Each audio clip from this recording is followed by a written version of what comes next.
Asia, Bangladesh, Pakistan, Myanmar, আপনার শ্রীলঙ্কা, এই পুরো কন্টিনেন্ট, পূর্ব দিক, পৃথিবীর পূর্ব দিক। কোন কান্ট্রি এটা তো বলা হয় না, পূর্ব দিক বলা হয়েছে। এবং এখানে ভূমিকম্প বলা হচ্ছে না, বলা হচ্ছে ভূমি ধসে যাবে, মানে পুরো ভূমিটা নিচে চলে যাবে। এখন যারা এগুলো নিয়ে গবেষণা করেন তারাও কিন্তু সেম কথাই বলছেন, খেয়াল করে দেখেন। তারা হয়তো বিজ্ঞান দিয়ে ব্যাখ্যা করছেন, কিন্তু হাদিসে কিন্তু এটা বলা আছে। আরেকটা হচ্ছে পৃথিবীর পশ্চিম দিকে।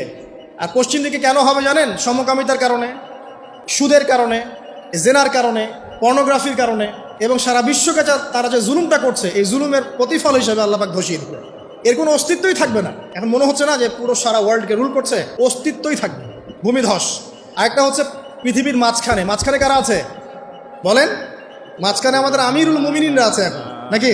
যারা গান বাজনাকে উন্মুক্ত করে দিচ্ছে, যারা পর্দার শিথিলতা নিয়ে আসছে, হ্যাঁ, যারা ইসরায়েলের সাথে আতাত করছে, এরা আছে, আমিরুল মুমিনিনরা আছে। তো সেখানেও একটা ফিতনা অপেক্ষা করছে, অপেক্ষা করতে থাকেন।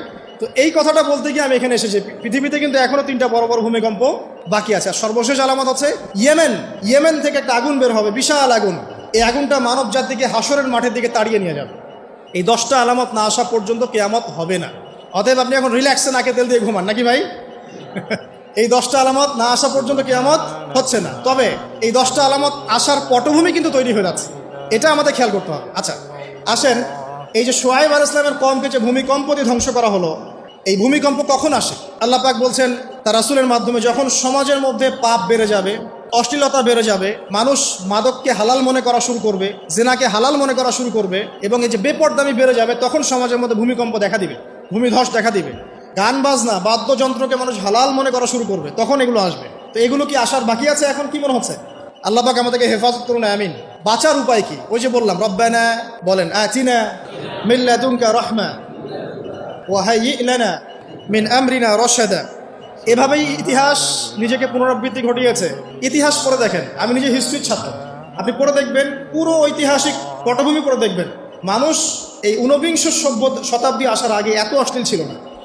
এখনকার বিশ্বে যত সমস্যা চলছে, কয়েকটা বলি, রিবা বা সুদ, জেনা বা উন্মুক্ত যৌনাচার, তারপরে বেপরদামি অশ্লীলতা, 4 নাম্বার আপনার মাদক, ঠিক আছে, 5 যে বড় মহামারী পর্নোগ্রাফি, যত বড় বড় মেজর সমস্যাগুলো চলছে, যেগুলো ইয়াং জেনারেশনকে ধ্বংস করে দিচ্ছে, এইগুলোর ম্যাক্সিমাম এসেছে কিন্তু পশ্চিম থেকে।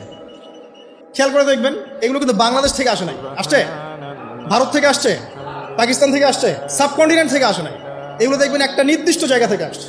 তো এই কারণে আমাদের সতর্ক দৃষ্টি রাখতে হবে যে বস্তুবাদী উন্নয়ন সব কিছু নয়। হ্যাঁ, আমরা জিডিপি বাড়ালাম, ইন্ডাস্ট্রিজ গড়লাম, মঙ্গলে চলে গেলাম, চাঁদে গেলাম, ওকে ফাইন, এগুলোর কেউ বিরোধিতা করবে না, এটা ভালো, ন্যাশনকে এগিয়ে নিতে হবে, এটাই এডুকেট তারও নয়, এবং এডুকেটেই করতে হবে, কিন্তু নৈতিকতার বিসর্জন দিয়ে নয়।